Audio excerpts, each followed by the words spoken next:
Gladys, docente investigadora de la Universidad Nacional de Educación del Ecuador.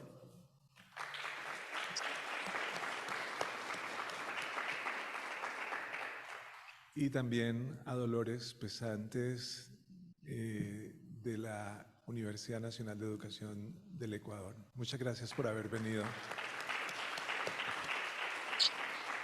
desde tan lejos para este evento especial. Hace un año, estando en Brasil, tomamos la decisión, algunas investigadoras e investigadores, de dar nacimiento a esta red. Nos preocupaba en ese momento todos los efectos del COVID y de las tecnologías alrededor del cuerpo, y que tenían que ver fundamentalmente con nuestras universidades.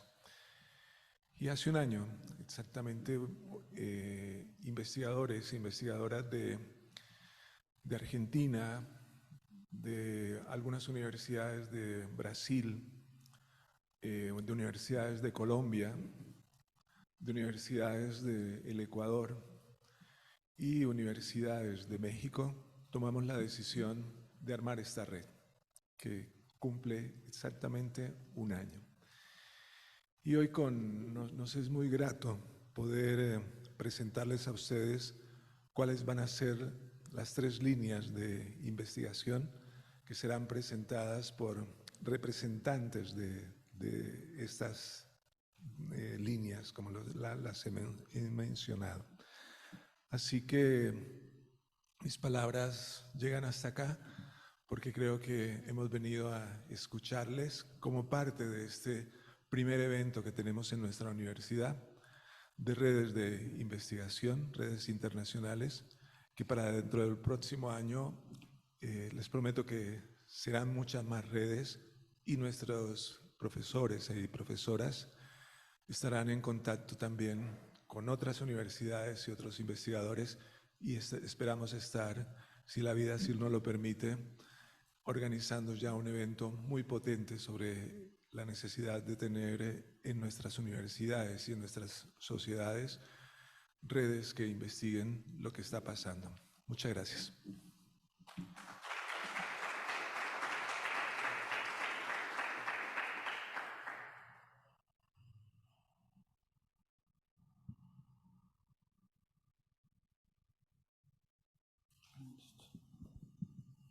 Muchas gracias, doctor Freddy.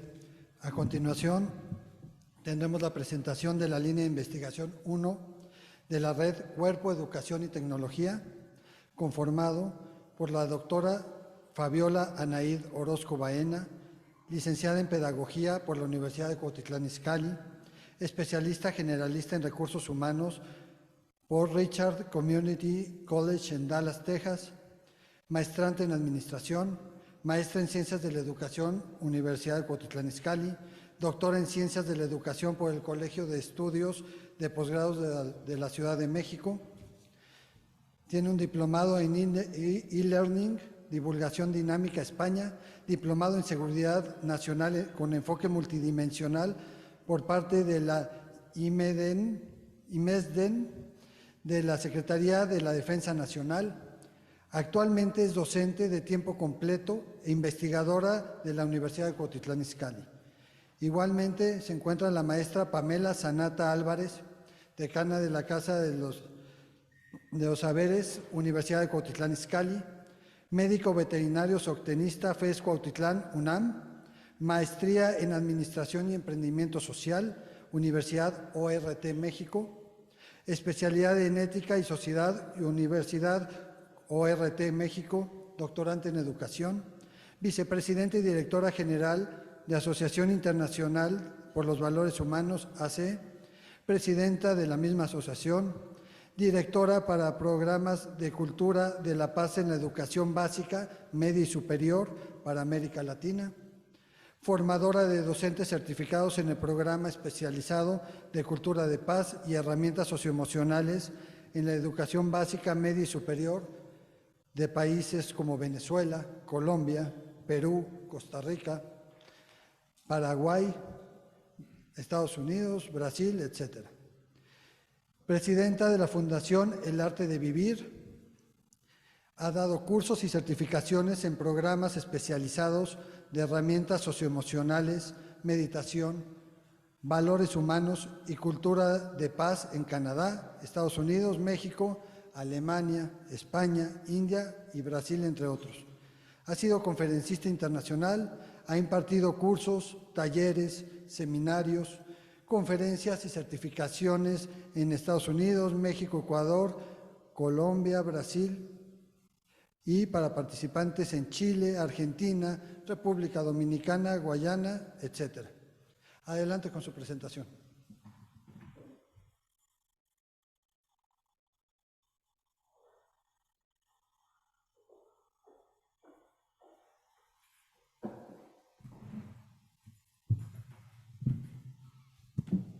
Buenas tardes a todos y todas.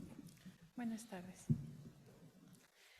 Nuestra línea Cuerpo y Virtualidad es parte de una de 3 líneas de investigación de Recute, Red, Cuerpo y Tecnología.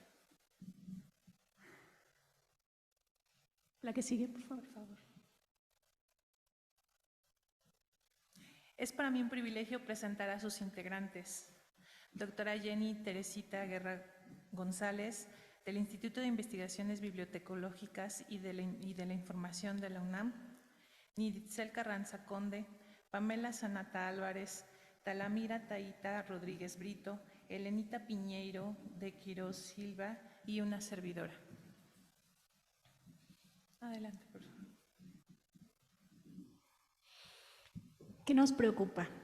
Entonces, pusimos como una introducción con estas imágenes. Escuchábamos al doctor Álvarez que nos decía, la red de investigación nació a partir de los efectos de la pandemia. A mí me gustaría que viéramos estas imágenes y que pensemos qué es lo que nos preocupa acerca de esto. Cuando vemos estas imágenes, ¿en qué pensamos hacia el futuro? La que sigue, por favor. Estas son las preocupaciones claves de nuestra línea y que hoy por hoy nos ocupan. La importancia de la corporalidad en la educación, fisiología y la enseñanza, aprendizaje en la virtualidad, control, disciplinamiento y vigilancia del cuerpo en la virtualidad, condicionamiento de la tecnología en nuestras habilidades y capacidades para adquirir y generar conocimientos. Como tal, el objetivo es evaluar cuáles son los efectos de la digitalización, virtualidad, inteligencia artificial y educación en línea sobre el aprendizaje y la corporalidad, con el propósito de establecer su interrelación. La que sigue, por favor. Entonces, de esto se derivan algunas preguntas. Estas son las primeras preguntas que forman parte de nuestra línea de investigación. La primera pregunta dice, ¿a qué procesos de vigilancia, violencia, control y disciplinamiento se somete al cuerpo en los espacios físicos y virtuales de enseñanza, aprendizaje y socialización? Lo que vamos a hacer es la presentación de un esbozo del marco teórico, un acercamiento a cuáles son algunas de las cosas que hemos encontrado al respecto de los temas. En general surgen más preguntas que respuestas. La que sigue, por favor. Entonces tenemos que la virtualidad no tiene que ver con el tiempo real en el que está nuestro cuerpo físico interactuando. Cuando hablamos de virtualidad, hablamos de un espacio en donde el tiempo no existe, está diluido. ¿Qué sucede entonces con el cuerpo en estos momentos, en este tiempo? El cuerpo tiene un biorritmo, un espacio y un tiempo donde necesita descansar, necesita comer, necesita moverse. Estos espacios y estos tiempos en la virtualidad desaparecen. Entonces nos preguntamos, ¿cuáles son las consecuencias de esta desaparición? La invisibilización del cuerpo. El cuerpo está involucrado en la virtualidad y entonces no debería tener o necesitar tiempo para comer. No debería necesitar tiempo para levantarse y moverse. Entonces decimos que pudiera ser en este sentido que la virtualidad, la digitalización, el involucramiento con la tecnología invisibiliza al cuerpo. Como segunda parte tenemos que, ¿cuál es entonces la consecuencia de no tener un cuerpo? ¿Qué significa que el cuerpo esté invisibilizado? ¿Significa que no hay una presencia? ¿Significa que no hay nadie detrás de quien está interactuando virtualmente? Pensemos, por ejemplo, en la violencia digital. ¿Quién está detrás de la violencia digital? ¿Quién está detrás de los perfiles? ¿Dónde está esa persona? ¿Qué está haciendo? Y esto nos lleva entonces también a una pérdida de la conciencia social. ¿Con quién estoy interactuando? ¿Cuál es el grupo o el círculo de personas con el cual estoy interactuando y desde qué espacio lo estoy haciendo? Nuestro cuerpo está ligado íntimamente con el tiempo. No hay manera de separarlo. La pérdida de conciencia social, entonces, ¿es una forma de control? ¿Es una forma de violencia? ¿Qué sucede entonces con el contacto físico y con el tiempo? ¿Cuándo es el tiempo para tener contacto físico? Y hablando de esto, Berardi nos habla de un condicionamiento importante que sufrimos a través de los algoritmos. La información que nosotros accesamos a través de las redes sociales o de Internet responde solamente a nuestros intereses. Y esto afecta la memoria, afecta el aprendizaje y afecta también la toma de decisiones. Esto entonces es un condicionamiento. Si yo solamente recibo información de la cual yo he mostrado interés anteriormente, ¿esto significa que mi libertad está coartada para adquirir información diferente? Estas son algunas de las preguntas que necesitamos hacernos.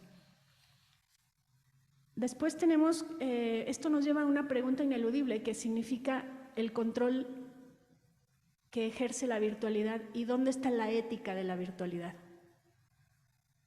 ¿Cuáles son las partes éticas que necesitamos entender y comprender para hacer un buen uso de la virtualidad como una herramienta? Tenemos que hablar de la privacidad, de la violencia digital, de la manipulación de los algoritmos y de los filtros burbuja. Estudiando al filósofo Chul Han, dice que nuestra interacción con los algoritmos crea tribus digitales que nos acercan a la información que solamente resuena con lo que nosotros queremos escuchar o aprender. ¿Qué significa esto para los estudiantes? Hay un desarrollo de un autismo digital, citado por el mismo autor. Dice, cualquier cosa que no se asemeje a los criterios que tienen los estudiantes o el usuario de las redes es una agresión. Cuando alguien opina diferente a mí, me agrede. Entonces estamos en el fin del discurso. La que sigue, por favor. Tenemos también una obsesión tecnológica, todo lo encontramos en las redes. Crocker nos dice que se presenta cada vez más una obsesión tecnológica y que las opiniones en contra de la tecnología se vuelven sospechosas. Entonces, tener una opinión acerca del efecto adverso de la tecnología se vuelve como alguien que era hace muchos años se le conocía, bueno, los comunistas, por ejemplo. Es que están del lado del comunismo. Ahora, las personas que están del lado de frenar o hacer un uso más inteligente de la tecnología es como si quisieran frenar el avance de la humanidad. Solo necesitamos observarnos y preguntarnos hacia dónde vamos. ¿Qué implica el fin del discurso? Han nos dice que el fin del discurso implica la crisis de la verdad. ¿Qué sucede con la verdad cuando no la puedes conversar con otros? ¿Qué sucede con la verdad cuando solamente la estamos obteniendo a través de mirar las pantallas? ¿Cuánto tiempo miramos las pantallas? Citando a Merieux nos dice que es necesario, para tener un mejor criterio de evaluación, buscar nuevos indicadores del aprendizaje. Estábamos acostumbrados en la educación tradicional a encontrar indicadores de aprendizaje pensando que los chicos que eran atentos, sentados, ponían atención y escribían, estaban aprendiendo. Pero en realidad, ¿son estos indicadores de aprendizajes? ¿Cuáles son los nuevos indicadores de aprendizaje que necesitamos buscar? Estas son las preguntas que surgen acerca del uso de la tecnología y cómo influyen en los aprendizajes. Berardi nos dice que una cosa muy importante, que hay índices y hay indicios, de infosaturación. Y nos dice los niños o los estudiantes que presentan estos índices de infosaturación, su atención es demasiado rápida, demasiado corta. Y dice una cosa muy importante, su atención es tan rápida que no da tiempo para el aprendizaje, no da tiempo para la expresión y no da tiempo para los afectos. Vamos tan rápido que estamos perdiendo el tiempo que necesitamos para poder razonar, aprender, dialogar y amar. La filtración de la información digital tiene que ver con este tiempo diluido de la virtualidad. Porque el tiempo que pasa la información en la pantalla y que nosotros seguimos girando y girando la pantalla con un dedo, por eso la digitalización, porque ahora es con el índice, ¿no? Ese tiempo en el que la información pasa es un tiempo insuficiente para que podamos determinar si la información es falsa o verdadera. Simplemente no existe ni siquiera un tiempo determinado para decir esto que estoy leyendo no es verdad. Entonces estamos recibiendo mensajes que no alcanzamos a filtrar. Y por último nos dice Han, la libertad ahora está emulada al clic. Yo soy libre de dar clic, soy libre de seguir a quien yo quiera, soy libre de ver lo que yo quiera. Y él dice, esta libertad es el fin de la democracia. Porque ¿de dónde viene esa información? No nos preguntamos, ¿por qué estoy viendo esto ahora? ¿Por qué aquí? ¿Por qué no antes? ¿Por qué en contra de esta persona? ¿Por qué a favor de la otra? Simplemente damos clic a lo que nos gusta. La que sigue, por favor. Antes, por favor. Una antes. Listo. Gracias. Nuestro siguiente cuestionamiento dice cómo influye el desarrollo tecnológico occidental en los proyectos formativos, los modos de enseñanza, aprendizaje y su impacto en el diseño y experiencias corporales. Primero que nada, desarrollando y analizando la pregunta, observamos diferentes conceptos como desarrollo tecnológico, educación que tiene que ver con la transmisión de conocimientos y, bueno, no necesariamente exclusivo de la escuela. Sin embargo, también tenemos la formación, que es un proceso amplio que abarca diferentes etapas de la vida. Ambas, educación e información, tienen que ver con un término que es el proceso de enseñanza-aprendizaje. Y es aquí donde, por favor, la que adelante. sigue, por favor. ¿Cómo es de que este desarrollo tecnológico influye en el proceso de enseñanza-aprendizaje? Bien, ¿cómo es que este a su vez impacta en el diseño y las experiencias corporales de los alumnos? La globalización tecnológica es algo que hoy por hoy vivimos y estamos en una cultura monotecnológica. Las tecnologías influyen definitivamente en el proceso de enseñanza-aprendizaje y los aprendizajes son moldeados a partir de un modelo al parecer capitalista. La globalización tecnológica forma parte de una neocolonización que como tal se nos impone a través de una instrumentalidad. Veamos la parte de la instrumentalidad como dos partes, una como los medios para la satisfacción de las necesidades y los alcances de unos objetivos, y por el otro lado los vamos a analizar como estos instrumentos psicológicos que hablaba Vygotsky, instrumentos psicológicos que se traducen en signos, símbolos, textos, fórmulas, y estos instrumentos psicológicos ayudan al aprendiz, al alumno, a dominar sus funciones psicológicas vitales.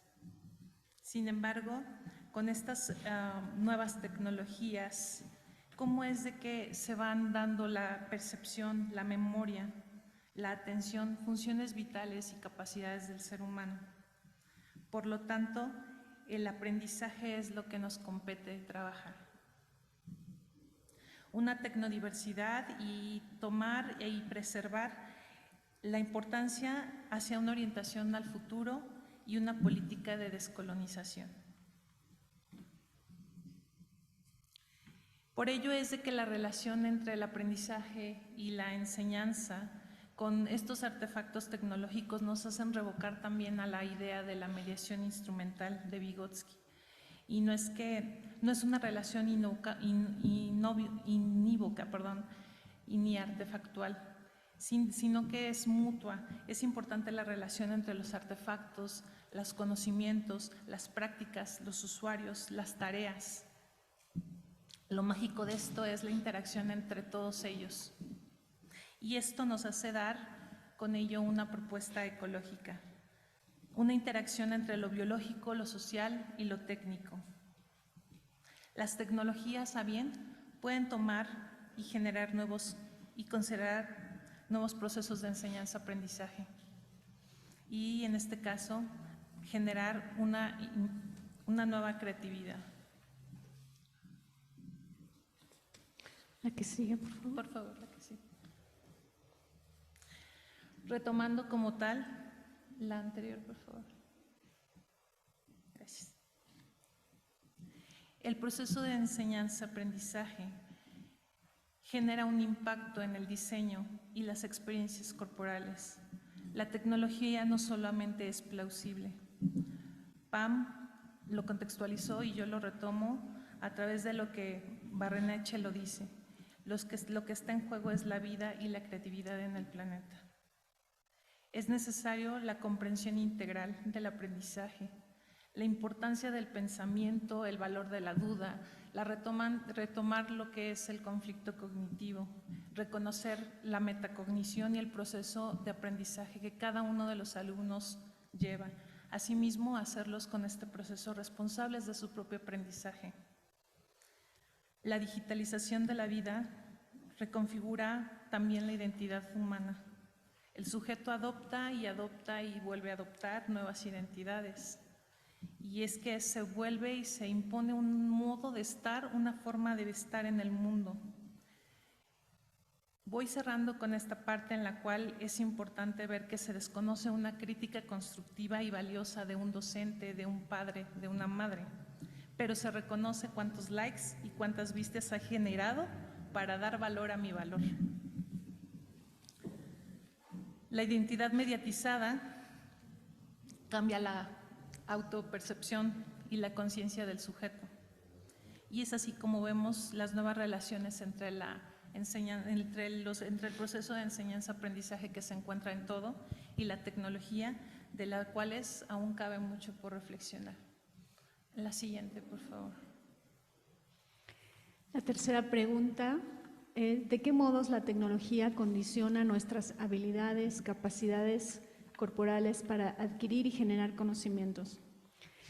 Entonces, un poco es no solo preguntarnos o seguirnos preguntando hacia dónde vamos, cuál es el rumbo que estamos adquiriendo, sino cómo se vislumbra el futuro a partir de lo que nos está sucediendo ahora.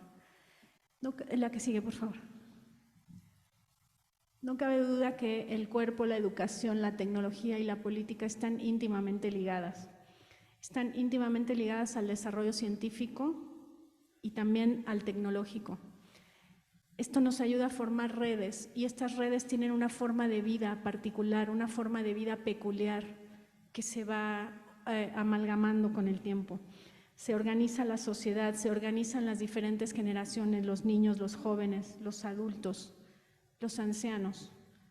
Y estas generaciones son las que crían o las que crean a los nuevos seres que van llegando a nuestras sociedades, que traen estos aprendizajes.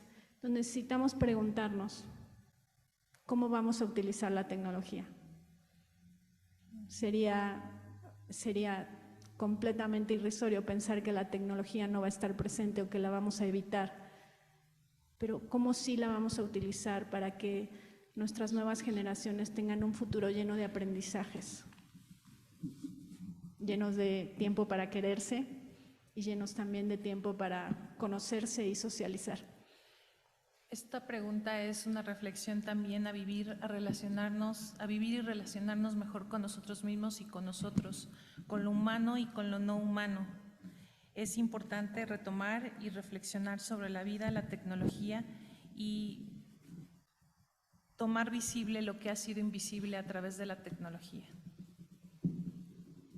este sería el esbozo de nuestras preguntas. No tenemos todavía las respuestas, pero son las preguntas que surgen en la línea y una manera de abordarlas es también seguirnos preguntando y buscar cómo los tiempos. Así que bueno, muchas gracias.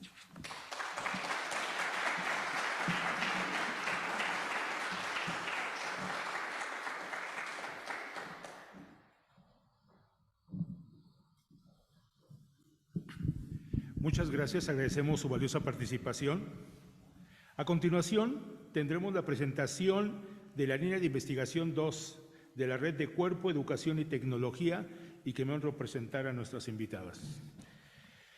La presentarán la doctora Gladys Isabel Portilla Faicán. Ella es doctora en Ciencias de la Educación por la Universidad de La Habana, máster en Estudios Latinoamericanos, diplomado superior en Educación, universitaria por competencias y licenciada en Ciencias de la Educación.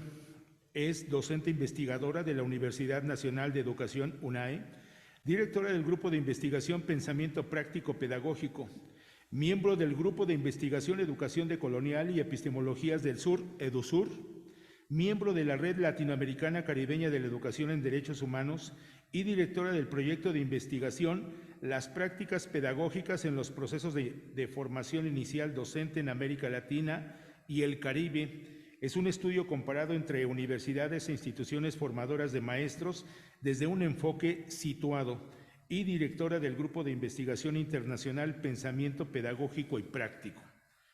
Con ella, la doctora María Dolores Pesantes Palacios es licenciada en Tecnología de Estimulación Temprana en Salud, magíster en Educación Parvularia en la Universidad de Cuenca, licenciada en Ciencias de la Educación, mención pedagógica en la Universidad Politécnica Salesiana, doctorado en Equidad e Innovación Educativa en la Universidad de Vigo, España. Ha sido docente en la Universidad de Cuenca, Facultad de Ciencias Médicas, carrera de Estimulación Temprana y en la Facultad de Psicología.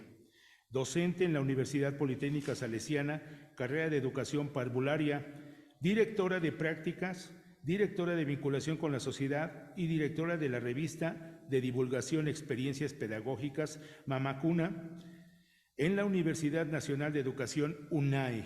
Actualmente se desempeña como docente e investigadora en la carrera de Educación Especial de la UNAE. También ha sido subdirectora del Grupo de Investigación Pensamiento Práctico Pedagógico, subdirectora del proyecto de investigación La Práctica Pedagógica en los Procesos de Formación Inicial Docente en América Latina y el Caribe. Es un estudio comparado entre universidades e instituciones formadoras de maestros desde un enfoque situado, y subdirectora del proyecto de vinculación con la sociedad con el programa de inclusión y atención a la diversidad Yachacuna. Por favor, si gustan, para hacer la presentación.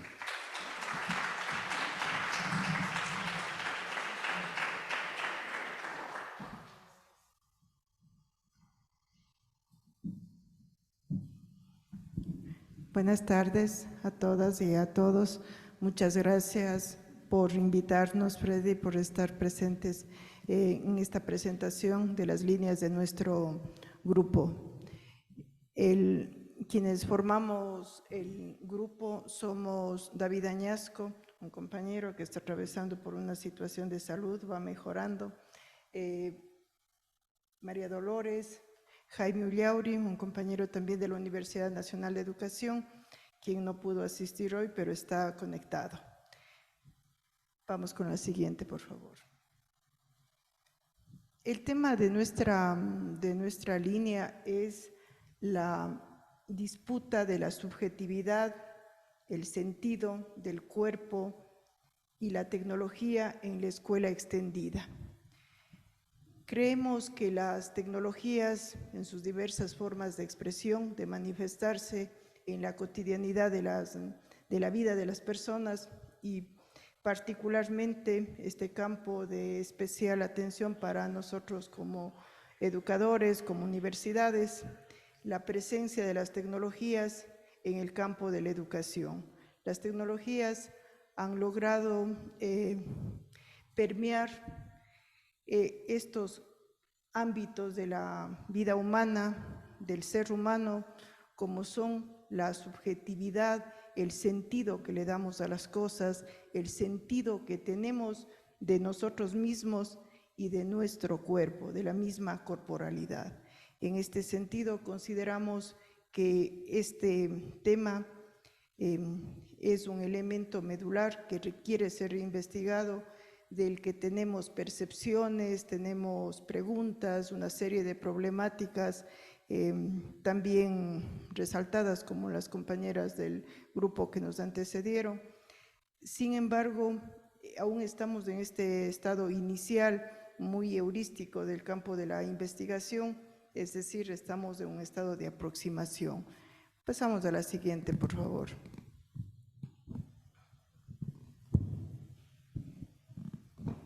Creo que mejor así. Entre las premisas, el planteamiento de la problemática de investigación, la pregunta de investigación, creemos que un ejercicio didáctico es mirar desde las premisas, desde lo que partimos, desde lo que tenemos como preámbulo para poder hacer planteamientos de problemáticas que nos conduzcan a respuestas en la medida de lo que eso es posible desde la investigación. Pensar en la deconstrucción de la escuela en clave interseccional implica pensar en clave intercultural, es decir, otras formas y subjetividades, otros sentidos. Tenemos una noción de interculturalidad que implica las diversas culturas. Por supuesto, una lógica de necesidad, sí o sí, con los pueblos y nacionalidades propias de nuestra América, de nuestros países, pero también pensamos en una interculturalidad que implique otras diversidades, como por ejemplo la etaria, que tiene mucha incidencia cuando hablamos de tecnologías. Se suele hablar como ya lugar común de las culturas digitales, hablamos de migrantes, de nativos digitales, sin que hayamos ahondado en la comprensión, en la necesidad de poner en cuestión y resignificar en los contextos en los que nos desempeñamos estas dimensiones de lo etario al momento de hacer uso de tecnologías. La cuestión territorial, cuando pensamos en la escuela extendida, no son los mismos contextos de la escuela urbana, de la escuela rural, no son los mismos escenarios en las diferentes regiones de los países y en la misma región latinoamericana. Pensar la interculturalidad entonces implica pensar las diversidades, pensar los diversos actores y sus contextos en una lógica etnográfica, educativa, mucho más compleja, que recoja la diversidad. Por otro lado, la otra premisa que consideramos necesario involucrar es la cuestión de las brechas digitales como condición de acceso. Este es un punto de partida, es necesario repensar las brechas, que somos capaces de crear, recrear desde las tecnologías. Hablamos muy en el nivel siempre de los usuarios, como docentes, como investigadores, siempre está como muy visible el tema de los problemas que hay cuando accedemos, pero hay también un problema latente, el de las brechas, que van desde el acceso a dispositivos conectados a Internet, como también los saberes, las habilidades digitales en las que entran nuevamente las diversidades etarias, las diversidades regionales, las diferentes formas de aproximarnos y de hacer uso de las tecnologías. Por ello creemos que esta premisa de las brechas es fundamental, es necesario considerarlas para poder repensar el impacto, la incidencia y qué hacer desde las tecnologías. Si ya tenemos un problema al ser al ser solamente usuarios, cuando ahondamos en esto, vemos que las brechas también determinan nuestra condición de usuarios. Luego vamos a ver las preguntas que se derivan de esta premisa. Otra premisa que consideramos es la tecnología se puede pensar y definir desde muchas perspectivas. La misma pizarra, un marcador, que pueden parecer muy del pasado, siguen siendo tecnologías, lo mismo que una tablet, el teléfono celular, un computador, siguen haciendo parte de este repertorio de tecnologías que se han ido transformando y que aparecen cada vez con un rostro de novedad, de innovación, de última generación, etc. Pero creemos que justamente las tecnologías digitales, debido a su gran impacto, a su aceleración, su vertiginoso crecimiento y cansancio en las prácticas sociales y la sobrecarga de contenido produce, aquí empieza ya de las interrogantes heurísticas, sociedad de la información o sociedad del contenido. ¿Somos realmente sociedades informadas a través de las tecnologías o es que en realidad somos sociedades aún muy de contenido dosificado, pensado en otras esferas, en otras instancias y en lógicas de poder como las que propiamente presentaron las compañeras? Cuando hablamos de tecnologías, cuando hablamos de su incidencia en las subjetividades y en los sentidos de los seres humanos, estamos hablando también de cuestiones políticas, geopolíticas implicadas. Pasamos a la siguiente lámina, por favor.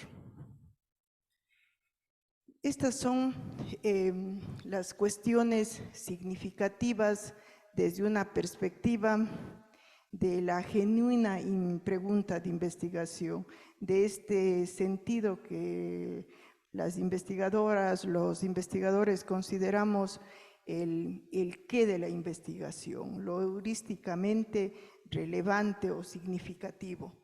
Nos preguntamos desde la perspectiva de uno de los actores fundamentales de la educación, las tecnologías han irrumpido en el campo de la educación sin desplazar a los profesores. Más bien, estamos cada vez más en cuestión cuál es nuestro rol, pero no han logrado y no se prevé que vayan a reemplazar a los profesores. Los profesores tenemos roles mucho más complejos que los que pueden desarrollar tecnologías por mucho que tengan la etiqueta de inteligentes. Nos preguntamos cuáles son las principales tensiones con las que lidian los docentes respecto a la incursión de nuevas tecnologías digitales. Por ejemplo, ChatGPT, para llevar a cabo procesos de transformación. Esta misma aplicación de inteligencia artificial que está muy difundida, cuya entrada a las aulas ha sido liderada por los estudiantes. Muchas veces los docentes no sabemos cómo usar inteligencia artificial en el aula y lo que es peor, no sabemos cómo están usando nuestros estudiantes de inteligencia artificial en el aula, nos sentimos desafiados, nos sentimos impotentes y a veces me temo que la mayor de las veces vamos por la ruta más fácil, negar su importancia, negar su incidencia, es una novelería, ya pasará, vaya, no es una cuestión que nos deba ocupar. Pero de verdad que inteligencia artificial y aplicaciones tan simplonas como ChatGPT, porque en este rato hay muchas otras aplicaciones mucho más evolucionadas, sin embargo, están poniendo en cuestión elementos clave de la educación, como la misma dimensión epistémica, que es el conocimiento, cómo se está construyendo conocimiento. Somos una cultura académica, culturas académicas, me atrevo a decir, a generalizar, nos parecemos mucho a nivel de la región y en otras latitudes del mundo, somos culturas académicas basadas en la lectura, en la escritura, basamos nuestros procesos de enseñanza-aprendizaje en leer y escribir, pues ChatGPT está haciendo excelentes resúmenes, excelentes gráficos, interpretaciones, análisis muy inteligentes, entre comillas, de textos que deberían leer nuestros estudiantes o que deberíamos leer con nuestros estudiantes, y está escribiendo, es un generador de texto impresionante, pero detrás hay implicaciones epistemológicas, éticas, como la de la propiedad intelectual, la cuestión de la autoría. Al escribir, los profesores deberíamos repensarnos la cuestión de autoría, cómo construir y crear la noción y el sentido de autoría en la escritura académica, y cuestiones obviamente éticas. Cuando entramos ya en cuestiones de autoría, entramos también en cuestiones éticas. Por poner solamente un ejemplo de estos desafíos que la tecnología ha instalado en nuestras vidas académicas. Por otro lado, la de los estudiantes, estos actores esenciales que en la mayor parte de los discursos o en la mayoría de los discursos nos referimos como la razón de ser de las instituciones, la razón de ser de nuestra actividad. Estos actores también deben ser pensados a partir de la interrogante: ¿cómo puede la escuela? Cuando nos referimos a escuela, María Dolores y yo y quienes conformamos el grupo de investigación de esta línea, somos pedagogos, somos formadores de formadores. Tal vez también se entienda el énfasis que ponemos, pero cuando hablamos de escuela no nos referimos solamente a la escuela primaria, elemental, nos referimos a los escenarios donde se enseña y se aprende. ¿Cómo puede la escuela disputar la subjetividad y sentido común respecto del cuerpo, especialmente en niñas y niños, adolescentes marginalizados, racializados y excluidos? Las tecnologías son excelentes reproductores de estereotipos que se construyen de forma deliberada o no, con base en lógicas de poder, con base en ideologías. Entonces, las cuestiones de las identidades, las diversidades culturales, étnicas, quedan allanadas, porque las tecnologías nos venden estereotipos de forma de ser de las niñas, de los niños, de los jóvenes, formas de vida, formas de pensar, formas de sentir, en suma, formas de ser. Es decir, las tecnologías no son tan inofensivas, no son tan instrumentales solamente como nosotros pensamos, tienen una capacidad de permear lo ontológico mismo de los seres humanos, de sus formas de vivir, de sus formas de aprender, de sus formas de habitar los escenarios educativos que están vinculados con sus espacios socioculturales y familiares. Por eso hablamos de una escuela extendida. La escuela ya dejó desde hace mucho rato de ser pensada como algo que ocurre en las aulas. La escuela está vinculada con el mundo de las familias, de las comunidades, de las ciudades, de los pueblos. La escuela, educación, como les decíamos, nos referimos a escuela como un término genérico para referirnos a los escenarios educativos. ¿Cómo se puede pensar una escuela extendida en contextos escolares privados de condiciones mínimas de acceso a la tecnología digital?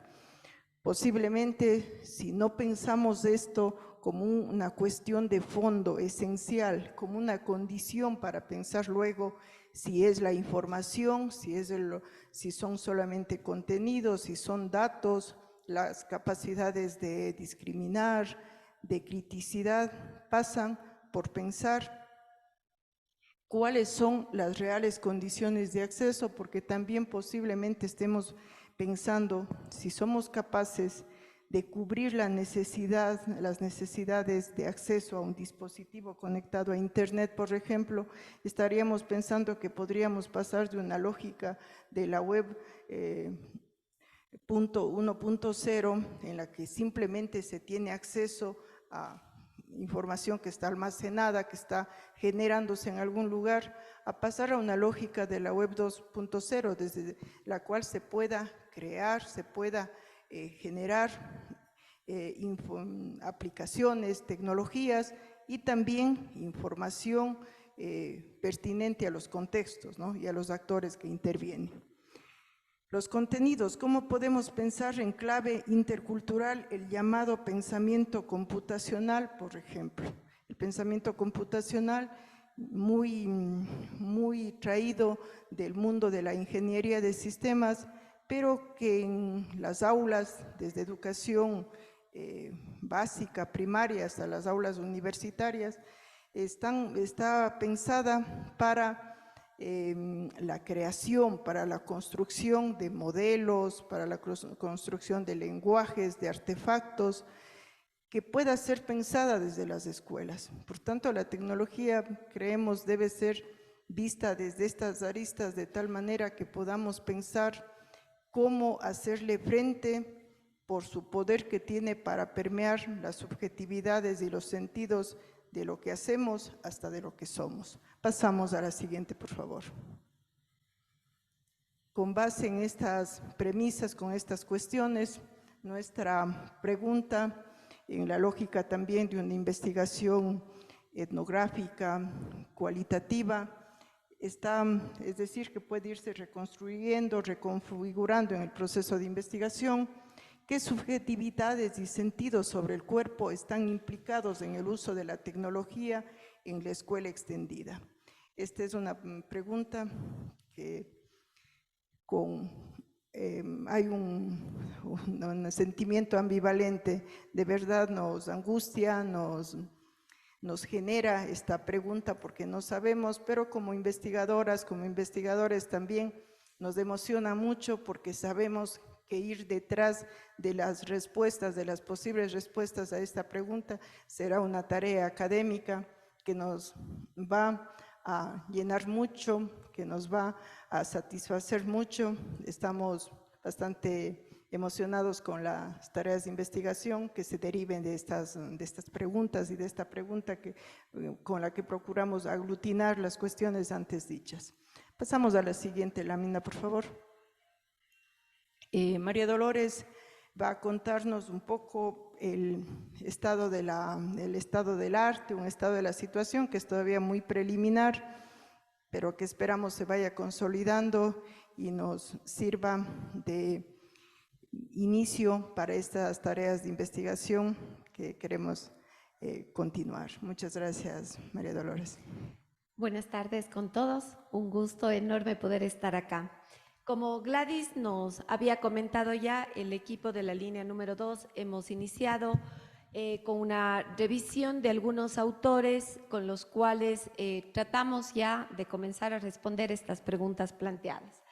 Tenemos nosotros a Butler, quien realiza sus estudios sobre la teoría de género y la performatividad, la intersección de género en la deconstrucción de la educación. Como decía Gladys, nuestro equipo como educadores y psicólogos nos preocupa, nos mueve justamente poder mirar también los modelos de educación intercultural, su materialización en políticas educativas, la predominancia del lenguaje eurocéntrico, su lenguaje y práctica en la educación. Hawkes nos habla en su libro Enseñar a transgredir cómo la educación puede ser considerada una práctica liberadora. Por favor, a la siguiente.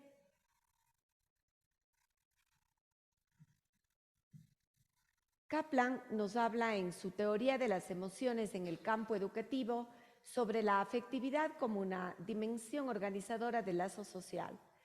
Sara Ahmed, en la política de la diversidad y la teoría queer, nos permite entender cómo se puede ayudar a explorar cuestiones de género y diversidad en la educación.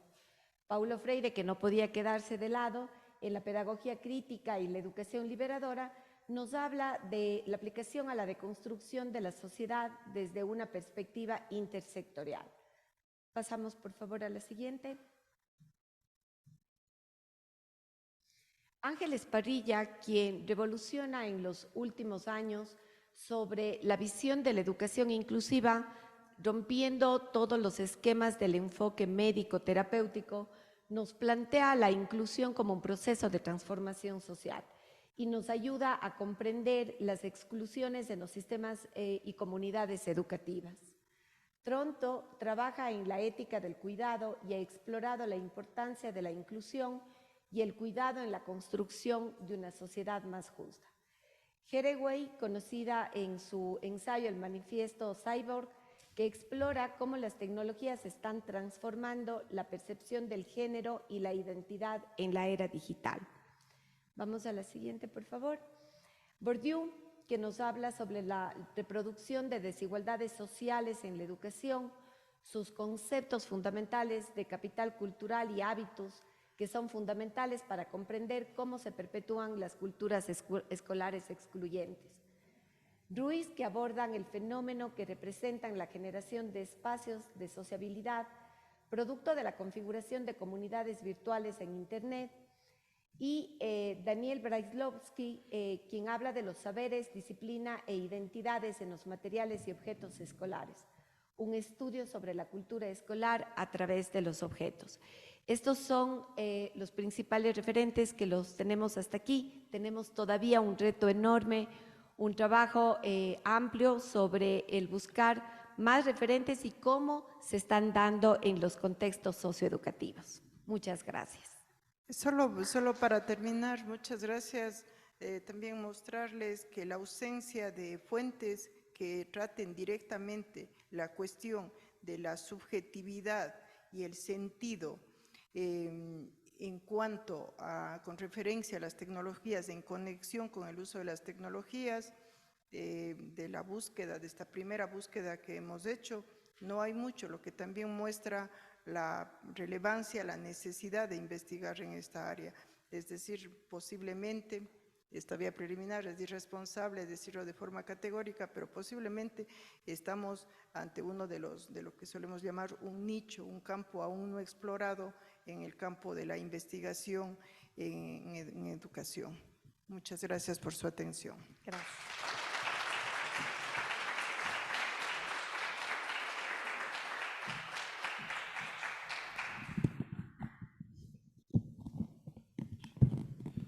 Muchas gracias, excelente exposición. Vamos por la tercera línea,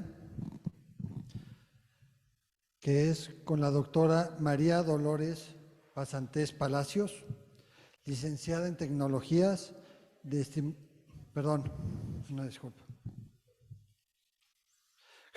La tercera es con la maestra María León Magaña. Ella es maestra de Filosofía de la Ciencia con especialización en estudios filosóficos sobre la sociedad, ciencia y tecnología, y licenciada en Comunicación y Periodismo de la Universidad Nacional Autónoma de México. Trabajó en el área de comunicación y divulgación de la ciencia en el área de la ciencia en la Dirección General de Divulgación de la Ciencia UNAM. Colaboró con el Laboratorio de Medios y Tecnologías, el RUL. Forma parte del profesorado de diplomado en Escritura Creativa y Creación Literaria del Colegio de Escritores de Latinoamérica. Tiene a cargo el módulo de Narrativas Transmedia. Actualmente es responsable del Laboratorio de Investigación en Arte y Tecnología del Centro Multimedia del Centro Nacional de Artes. Es integrante del seminario Alteridad y Exclusiones de la Facultad de Filosofía y Letras de la UNAM. Coordinó el Laboratorio Filosófico de Tecnologías, espacio donde se puso en práctica la investigación colectiva sobre la discusión pública de la tecnología, relación humano-máquina, usos y efectos de los algoritmos, la inteligencia artificial, ciencia de datos y cómputo, además de reflexionar sobre los discursos sobre la tecnología. Colabora con la doctora Claudia Alarcón Zaragoza en un proyecto sobre pensamiento crítico con jóvenes en situación de cárcel. Asimismo, colabora el doctor Jaime Jiménez Valdés, profesor de educación primaria, egresado de Centro Regional de Educación Normal de Iguala Guerrero, licenciado en Educación de la UPN, maestro en Ciencias de la Educación por la UVM, doctor en Educación egresado de la Universidad de Cuautitlán Izcalli, catedrático a nivel doctorado de la Universidad de Cuautitlán Izcalli en seminarios de didáctica, pedagogía e investigación, plantel Lago de los Lirios. Coordinador del CIDEP, Centro Integral de Desarrollo Educativo Profesional de la Universidad de Cuautitlán Izcalli. Subjefe de Planeación y Evaluación Educativa en la Subdirección de Educación Primaria, Región Naucalpan. Subjefe de Área Académica de Subdirección de Educación Primaria, Región Naucalpan también. Asesor técnico en Dirección de Educación Elemental de Servicios Educativos Integrados al Estado de México, SEIEM. Investigador educativo y asesor de tesis doctorales. Participantes en diferentes congresos y coloquios de investigación educativa como conferencista y ponente. Jefe del Departamento del Desarrollo de Calidad Educativa de la Dirección de Educación Elemental, SEIEM. Actualmente es docente e investigador de SEIEM y la UCI. Y por último, el licenciado Héctor Alonso Contreras Escobedo, graduado de la Licenciatura de Animación y Arte Digital del Tecnológico de Monterrey. Cuenta con más de 10 años de experiencia docente en educación, jefe de redacción de la revista Estudiante Aljaba y coordinador del Laboratorio de Innovación Empresarial. Adelante, por favor.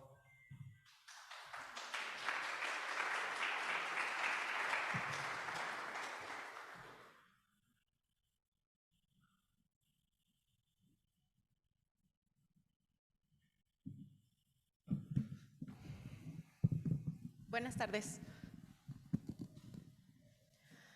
Bien, pues como verán, la línea 1, la línea 2 y la línea 3 han tenido algunas conversaciones o hemos tenido varias conversaciones que de pronto se ven reflejadas en cómo se están de alguna manera, cada una de las líneas está intentando hacer un abordaje, digamos, lo más específico posible en un problema o en algunos problemas. En el caso de la línea 3, Educación, Cuerpo y Tecnología, nos vamos a detener primero a pensar qué implica la educación, qué implica el cuerpo y qué implica la tecnología. Ante ello, nuestra propuesta es pensar a la educación como una tecnología.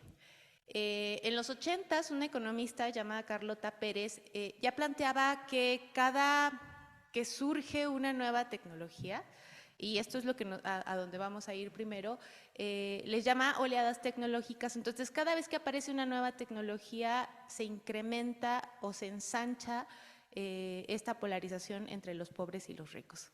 Es decir, y esta desigualdad se va ampliando cada vez más. Entonces, aquí vendría la primera pregunta, y que justamente todos los discursos, más o menos a partir de los 90s, que se empiezan a plantear cuál es la relación que tendríamos que tener con las tecnologías, siempre es como si fuese una carrera constante en la que tenemos que poner a los alumnos, sean de primaria, de secundaria, y ahora ya está en kinder, ya hay ahora cursos que se ofrecen para que los niños aprendan a programar antes de saber hablar. Ofreciéndole a los padres, claro, como esta fantasía de que los niños van a manejar una tecnología a muy temprana edad y entonces se van a situar seguramente en una clase media alta cuando sean adultos, ¿no? Pero es este el camino que tendrían que tomar las escuelas, y sobre todo estamos pensando en las escuelas gubernamentales.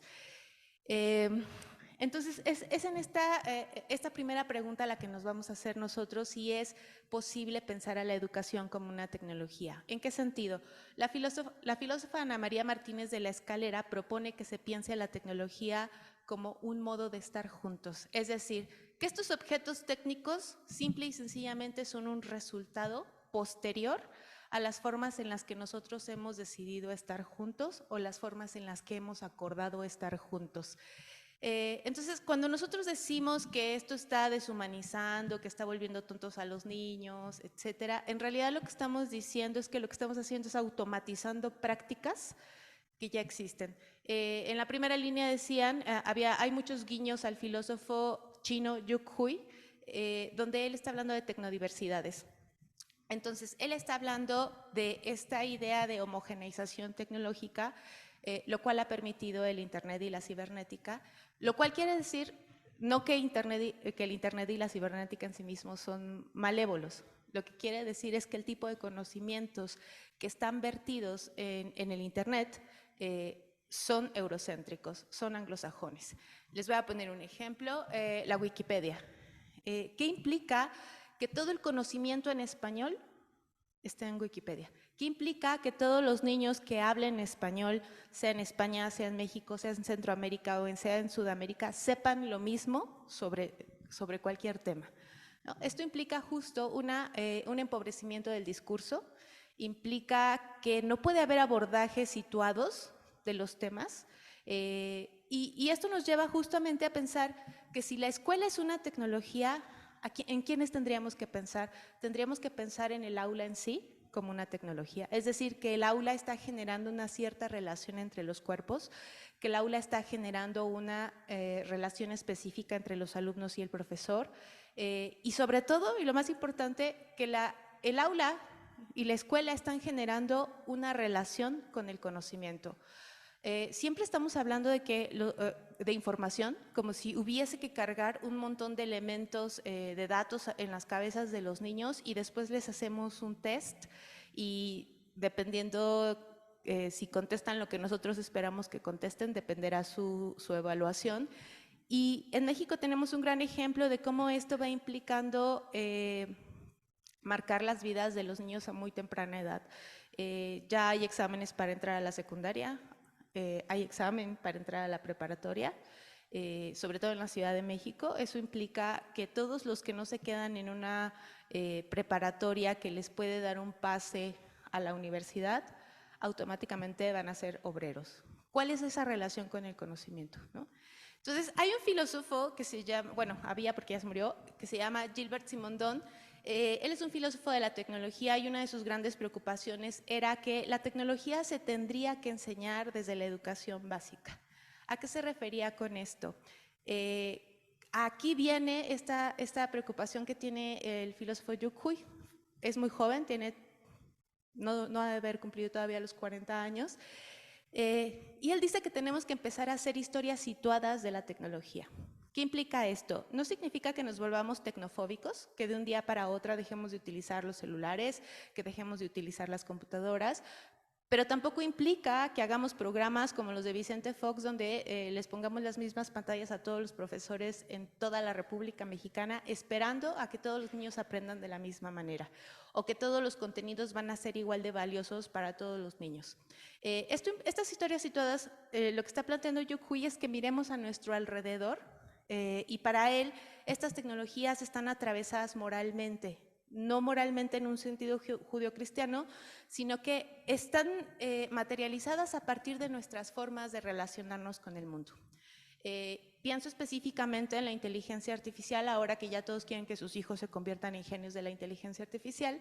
En realidad lo que estamos creando en las escuelas en este momento, y México no le queda de otra, son maquiladores de inteligencia artificial. Quiere decir que en realidad no le están planteando ni siquiera problemas a la inteligencia artificial, sino están ayudando a resolver problemas que otros ya plantearon y a eficientar las automatizaciones. Entonces, esta línea de investigación que está conformada por el profesor Jaime, por Freddy y por Alonso, pretende hacer un trabajo interdisciplinario. ¿Qué quiere decir esto?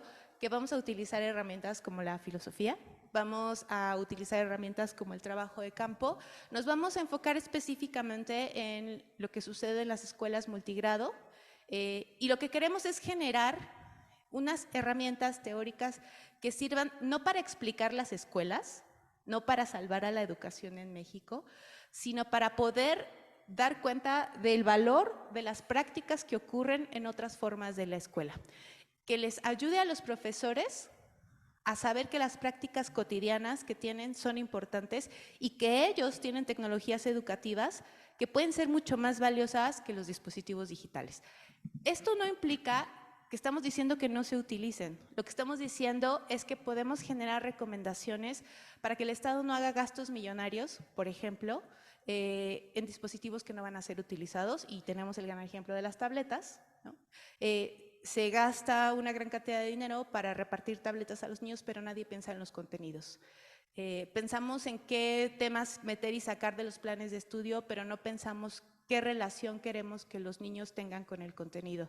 Y esta me parece una pregunta súper importante porque estamos muy preocupados de qué va a pasar con los niños en el futuro, pero ¿qué herramientas les estamos dando en la escuela para el autoaprendizaje? Yo creo que no tendríamos que pensar que les vamos a dar todas las herramientas posibles en tanto términos de información, sino que les podemos dar todas las herramientas posibles en tanto que ellos puedan ir aprendiendo y puedan ir decidiendo qué cosas quieren aprender y cuáles no, cuáles les van a funcionar y cuáles no.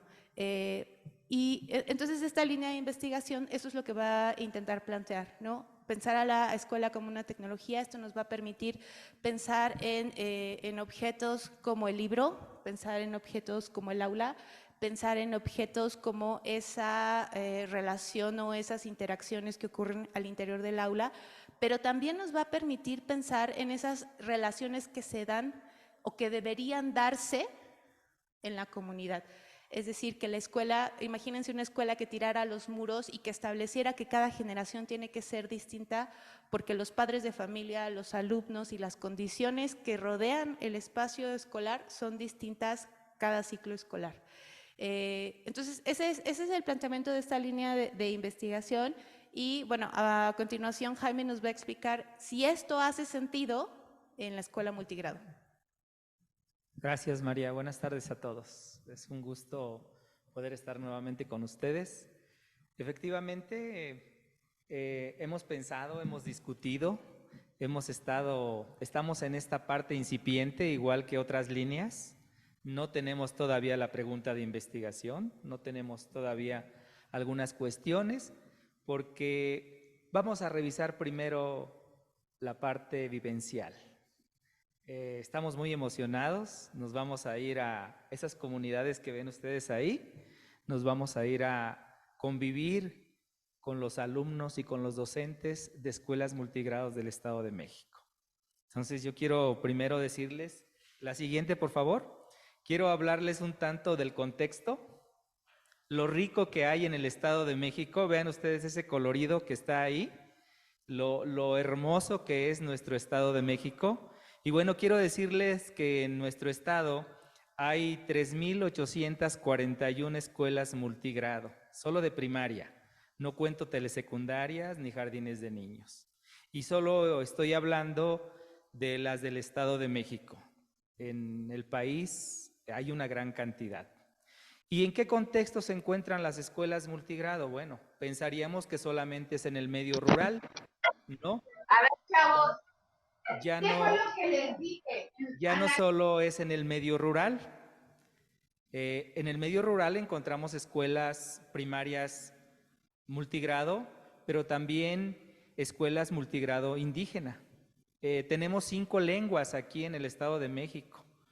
Y en las 5 lenguas en el Estado de México hay escuelas donde se trabaja de forma bilingüe. Es muy importante, la principal es la mazahua, otomí, matlacinca, náhuatl, se me escapa la quinta, pero son las principales, las 4. Pero también tenemos escuelas multigrado en zonas urbanas. En zonas urbanas, sobre todo vulnerables, donde haya escasez de alumnos. Y entonces se tienen que conformar grupos multigrado, es decir, el maestro tiene que atender 2 o más grados en una sola aula. Y bueno, en la parte rural es por la poca población que hay también, ¿no? Entonces las escuelas no desaparecen, las escuelas ahí están. Entonces tenemos unitarias, bidocentes, tridocentes, tetra, penta y bueno. Pero ¿qué hemos considerado? La siguiente, por favor. ¿Qué hemos considerado en nuestra hemos pensado en la escuela como espacio-tiempo. Hemos analizado lo transdisciplinar, lo interdisciplinar, y ya lo decía María, hemos pensado la escuela misma como tecnología. Y en esa discusión estamos. Deberían ver lo rico que son las discusiones con Freddy, con Alonso, con María, y próximamente integraremos a otras personas que tienen muchos conocimientos sobre escuelas multigrado. Y bueno, ¿por qué nos hemos decidido? ¿Por cuál metodología nos hemos decidido? Ayer, en una conferencia extraordinaria que tuvimos aquí mismo en este lugar de Philippe Merieux, nos decía que hay que priorizar la investigación de campo. Esto sin demeritar la parte documental, eso es muy importante y nos lo acaban de mostrar, ¿no? Pero esa es la idea, y yo les decía hace un rato, irnos al campo. Ya nos hemos imaginado cruzar esa presa que está ahí en bote para llegar a la escuela multigrado que está de aquel lado, ¿sí? Freddy ya se emocionó, yo ya lo vi emocionado. Entonces haremos una investigación de campo, etnográfica. La rectora nos va a acompañar también, porque por aquel rumbo están también sus orígenes, por aquel lado del Estado de México, por el Valle de Toluca, ¿sí? Entonces estamos entusiasmados por conocer esto. Y bueno, pues eso, tenemos algunas consideraciones. Con ello podremos validar las experiencias que se viven en el aula multigrado. ¿Cómo convive lo tecnológico entre docentes y alumnos de escuelas multigrado? ¿Sí? ¿Qué se considera tecnológico? Y abandonando ese paradigma de que solo lo digital y el internet es tecnológico, lo acaba de decir María. La pluma, el lápiz, la libreta, eso mismo es tecnología. Y eso es lo que tienen en las escuelas multigrado, la riqueza. Y lo que hace el docente multigrado, maravillas con lo que tiene a su alcance. Eso es lo que queremos ver. Y decía María, no le vamos a resolver la vida, pero sí vamos a permitir que se reconozca lo que se hace, lo que viven, ¿sí? Entonces vamos a ver si en el aula multigrado se integra lo tecnológico con lo humano y lo no humano. Entonces eso es lo que estamos en esa parte de la discusión. Y bueno, le voy a ceder el uso de la palabra a Alonso. Muchas gracias. Pues bien, justo sobre estas líneas que platicábamos, ¿no? Y que me parece que en todas las líneas está bastante presente la pregunta sobre la tecnología, ¿no? Yo quisiera colocar algunas de las preguntas, ¿no? Que justamente surgen e invitar, ¿no? Invitar justamente a pensar de otra manera estos puntos de vista. ¿Me ayudas con la siguiente, por favor? Entonces, bueno, aquí hay un apoyo visual, pero bueno, entonces me gustaría preguntar, ¿no? ¿Qué tipo de objetos componen la educación, ¿no? Justamente regresando a la objetualidad de lo tecnológico en la educación. O sea, ¿cuáles son aquellos objetos que hemos colocado durante ya muchos siglos y que seguimos colocando, ¿no? Y que hoy tenemos que cambiar la mirada hacia ellos, ¿no? ¿Y por qué cuando pensamos en tecnología pensamos en dispositivos electrónicos, ¿no? Esta cuestión del dispositivo que tenemos que volver a preguntar, tenemos que volver a mirar y tenemos que cuestionar. De aquí me gustaría un poquito platicarles, seguramente ustedes lo han estado viendo, la explosión de todas estas empresas que se dedican a la tecnología educativa y que han empezado a amalgamar un tipo de discurso que, bueno, justo ya varias líneas lo platican, ¿no? Que pues es un discurso que es sumamente occidentalizado, anglosajón, ¿no? Y que lo que busca es de alguna manera homogenizar la experiencia de la educación, ¿no? Entonces, me atrevo un poquito a nombrar este tecnorromanticismo, ¿no? Cuando nos ponen ahí la educación frente al chico, pues es un poquito el elaborar una utopía, ¿no? ¿Qué tipo de futuro queremos construir con estas tecnologías? ¿Qué tipo de sociedades queremos generar? ¿Dónde queremos colocar a estos chicos? No es secreto para nadie las condiciones económicas y contextuales en las que nos encontramos hoy por hoy, pues nos hacen necesitar, ¿no? qué punto vamos a ponerle en la formación de los hijos y de los chicos, de los estudiantes, para hacerlos distinguirse, para hacerlos escalar, para hacerlos cambiar de nivel socioeconómico, ¿no? Entonces, aquí es donde la tecnología pues, se pone como un poquito como la panacea.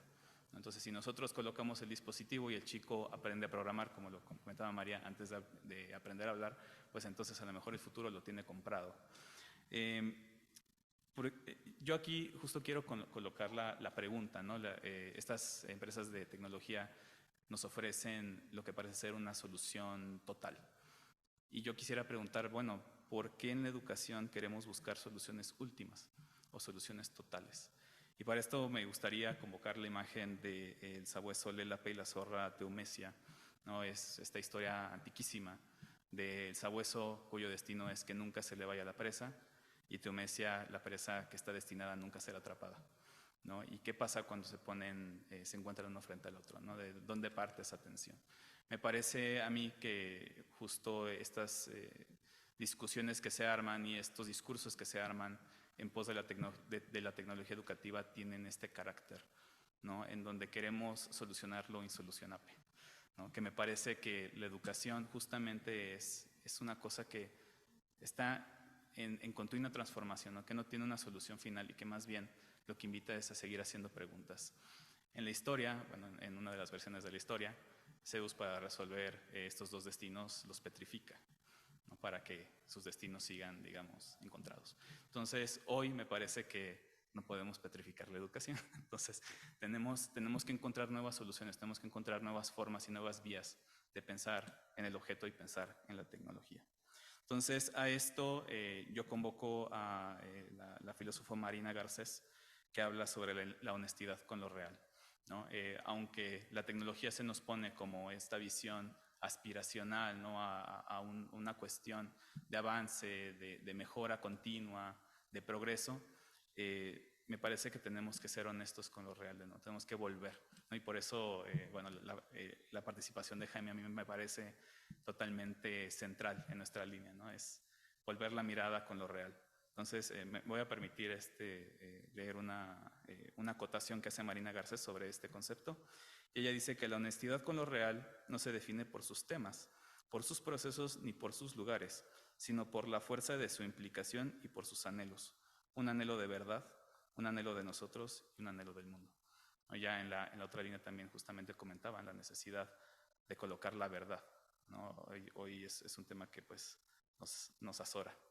Y bueno, la incursión de las lógicas de negocio en la tecnología educativa, que bueno, seguramente han visto este tipo de ilustraciones, y me gustaría también colocar la pregunta sobre la estética, ¿no? ¿Cuál es la estética de la tecnología educativa y por qué es como es?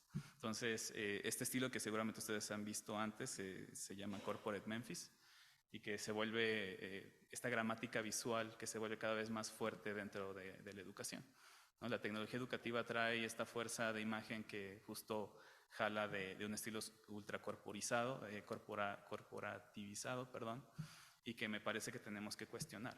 O sea, ¿cómo luce la tecnología y cómo lucen los objetos de la educación que son honestos con lo real, ¿no? ¿Cómo luce una tecnología situada? ¿Cómo se siente, ¿no? ¿Cómo se experimenta? Entonces, pues bueno, esa es otra de las preguntas que me gustaría colocar. Y bueno, finalmente para ir amarrando, una de las preguntas sobre la objetualidad del aula multinivel es ¿qué objetos articulan la educación en el aula multinivel? O sea, ¿cuáles son aquellos objetos que necesitan estar ahí para que se pueda dar esta educación? ¿Cómo reconocerlos, ¿no? ¿Cómo reconocer esos objetos que hacen que la educación suceda? Y sobre todo, cómo cambiar la mirada hacia los objetos de la educación. Entonces, pues bueno, esperemos que nos puedan acompañar en esta aventura. La verdad es que también estamos súper emocionados por poder hacer esta investigación de campo y poder cambiar estas miradas. Muchísimas gracias.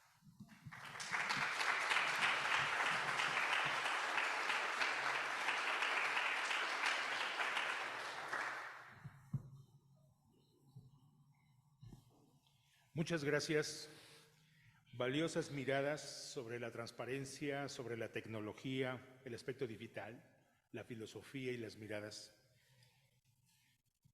Gracias a todos por esta participación y a continuación Le daremos la palabra a la doctora Verónica Adriana Palma Esteves, rectora de la universidad, quien nos dirigirá unas palabras.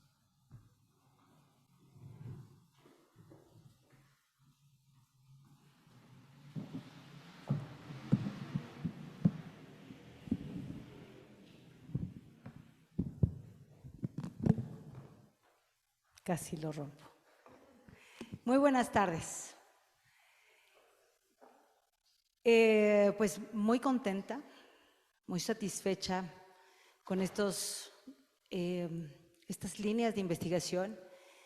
Ayer lo hablábamos muy puntualmente con respecto a todo el proceso de investigación hacia la autoevaluación. Escuchábamos al doctor Philippe Mogiu con su retroalimentación hacia nuestro nuevo modelo educativo. Y hoy muy contenta de recibir a el Ecuador, ¿no? A estas grandes investigadoras que lo mejor que habíamos hablado es de las redes. Y por supuesto a María de esta gran institución que bueno, pues marca una condición muy relevante y que yo lo pongo en la mesa para las 3 líneas de investigación. La número 1 es que considero determinantemente importante que las investigaciones tienen que ser prontas y expeditas. El tiempo nos come de una manera verdaderamente contundente. Y bueno, pues sí, es esto lo que estamos viviendo hoy. Así que ese número 1. Número 2, es que tenemos que considerar en todo este proceso y en estas líneas de investigación enfocadas a la tecnología, yo los invito a que reflexionemos sobre 2 ámbitos que considero determinantemente importantes. Y es que la tecnología hoy tiene que ir con el arte. Porque el proceso de sensibilización humano va a hacer que logremos equilibrios con procesos que hoy nos arrasan en la tecnología. Lo hemos oído mucho, ¿no? Esta incógnita, si lo más común hoy, desde hace varios meses en este año, ¿no? El chat GPT, si las tecnologías tendrían que ir encaminadas hacia ese futuro. Y por supuesto la incógnita más grande la tenemos los educadores. ¿Y qué vamos a hacer con la educación? Entonces, yo lo pongo en la mesa si sirve de algo, porque lo he escuchado. No solamente es mi postura, es una postura a nivel mundial de las personas que estamos a cargo de instituciones educativas de nivel superior. Y más importante aún es que me encanta este proceso de que haya una investigación en campo, porque yo traigo desde hace un buen rato un planteamiento muy objetivo con respecto a algo que dejamos fácilmente atrás o a un lado o simplemente ni siquiera lo consideramos. Y es el conocimiento de la propia comunidad, el conocimiento que nos otorga nuestro propio entorno. Y si ese entorno entonces es el que hemos dictado desde hace décadas, probablemente nos lleve a un mismo resultado. Y entonces estaríamos hablando de locura, como lo describía Einstein, ¿no? Locura es aquello, hacer lo mismo y pensar que vamos a tener diferentes resultados. Y con este acompañamiento de la comunidad lo pongo muy puntual. Es el acompañamiento de la gente mayor, de la tercera edad. Yo creo que podríamos evaluar muy importante porque la tecnología deja mucho más lejano al conocimiento de la experiencia. Y peor aún, esta brecha generacional se nos hace cada vez más amplia. Entonces, esos dos elementos creo que son sumamente importantes, verlos hacia los procesos en donde la educación tiene que estar involucrada con la tecnología en un triángulo virtuoso con el arte y con la experiencia. Y hablo específicamente de la tercera edad. Conozco a grandes personas que en su tercera edad lo único que hacen es dejar pasar el día. Y yo creo que acá en las universidades tendrían una cabida muy relevante, porque ellos lo único que hacen es gastar su día y nosotros desperdiciar su experiencia. Solo lo dejo ahí como si no tuvieran nada más en qué pensar con todas las hipótesis que se han hecho en estas líneas, pero este triángulo del que he venido pensando lo traigo hace varios meses, y en este momento que ustedes se exponen muy puntualmente sobre las líneas hacia la tecnología, la educación, me parece que puede tener relevancia o por lo menos importancia que ustedes se lo cuestionen y que hagamos esto un poco más complejo, porque no es suficientemente complejo hoy en día. Y una más que les pido, como ayer se los pedía, es que todo aquello que ustedes saquen como conclusiones, apliquémoslo. Por favor, apliquémoslo. Porque si no, seguimos platicando. Y entonces el avance es más lento. Por supuesto, es muy complejo poner resultados de una investigación de forma irresponsable, pero también es irresponsable de nuestra parte que toda su investigación, que todo su trabajo, que todo su conocimiento, que todo su expertise se quede dentro de un disco duro o en el chip que quieran definir. Muchísimas gracias. Y bueno, hoy una vez más con estas investigaciones hemos sido testigos de este gran evento que realizó la Casa de la Investigación de la Universidad de Cuautitlán Izcalli, de UCI, y me siento muy emocionada, sinceramente les digo, impresionada con el nivel de compromiso que se ha adquirido con estos procesos, y muy contenta de que en la Universidad de Cuautitlán Izcalli la internacionalización hoy sea un hecho. Ayer con Brasil, hoy con Ecuador, meses pasados con España, con Puerto Rico, Colombia, por supuesto, que ya es parte de la casa, ¿no? Así es que sumamente enriquecedor, porque es una forma en donde podemos avanzar mucho más fácil y sobre todo eficiente. Así es que sean bienvenidas a este México lindo y querido, queridas doctoras. María, muchas gracias por estar acá en la UCI, que sabemos que los tráficos en la Ciudad de México son complicados, pero finalmente solamente es una línea en la que tenemos que cruzar con pasaporte, con visa, con... Pareciera, cuando vienen del sur, pareciera que necesitan hasta casa de campaña, ¿no?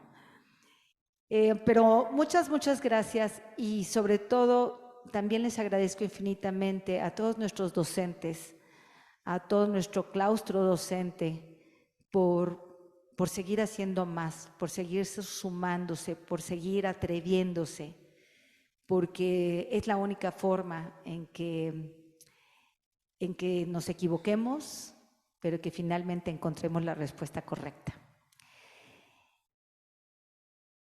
Invito entonces a cada uno de ustedes a llevar consigo todas estas ideas, todas estas inspiraciones, porque saben lo que hacen ustedes con su investigación es inspirarme. Y esa inspiración nos permite tener por lo menos una esperanza en un futuro, y no solamente en un futuro de esta institución, de esta casa de estudios, sino de la educación misma. Y no por trascendencia. Yo siempre menciono que la trascendencia va directamente ligada al ego. Y yo digo, no necesitamos ego, necesitamos contribución, necesitamos sumar. Y ustedes lo hacen de una forma maravillosa, así es que muchas gracias por inspirarme. Sigamos entonces en este trabajo propio de comunidades, de trabajo colaborativo, continuemos siendo agentes de ese cambio.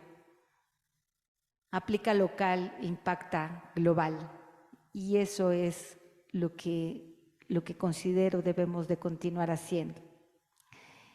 Y bueno, pues una vez más agradecerle en primera instancia al doctor Freddy Álvarez por este gran primer encuentro.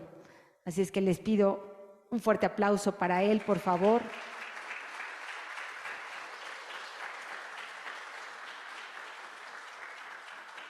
Y que me haga el favor de acompañarme para entregar los reconocimientos hoy que tenemos la oportunidad de que estén de forma presencial nuestros investigadores e investigadoras. Y el primer reconocimiento dice así: la Universidad de Cuautitlán Izcalli otorga el presente reconocimiento a la doctora Gladys Isabel Portilla Faicán por su destacada participación como ponente de la Red Cuerpo, Educación y Tecnología en el primer encuentro internacional de redes UCI. Así que por favor, Freddy.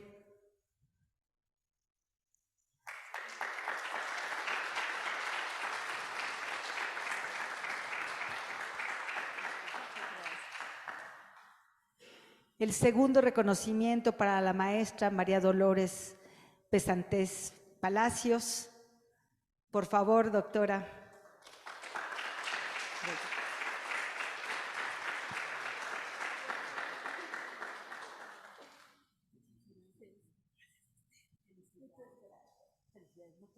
Muchas gracias a los dos. A la maestra María León Magaña, por favor.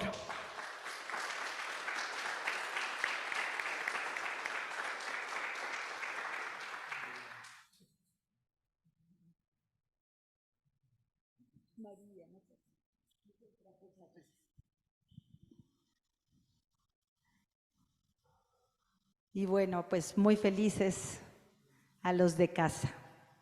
Al doctor Jaime Jiménez Valdés, que hoy nos hace el honor de estar este año con nosotros. Muchas gracias, doctor Jaime.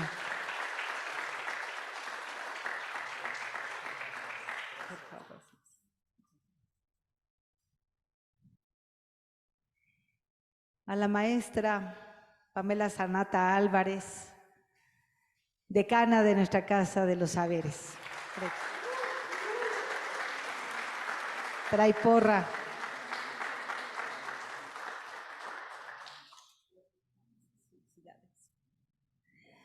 A la doctora Fabiola Anaid Orozco Baena, por favor.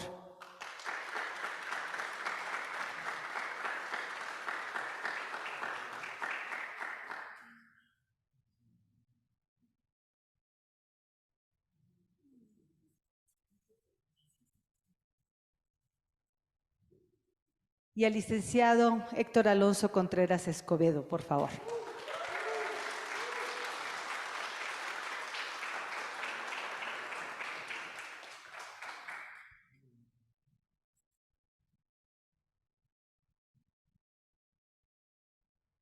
A nuestras queridas visitantes a esta casa de estudios, por favor, si me hacen el honor de pasar con nosotros acá al frente.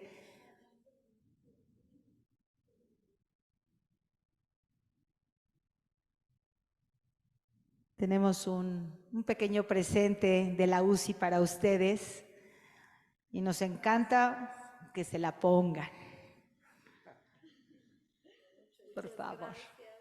María, muchas gracias. Por favor.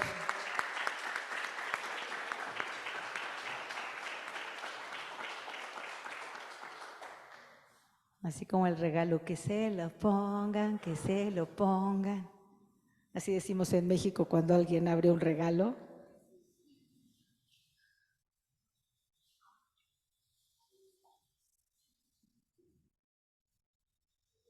Muchas gracias. Y pasan los de casa para la foto oficial, por favor, Pame, Alonso, mi querido doctor Jaime. Si nos pueden prender la luz, por favor, para la fotografía. Si quieres nos ponemos al frente.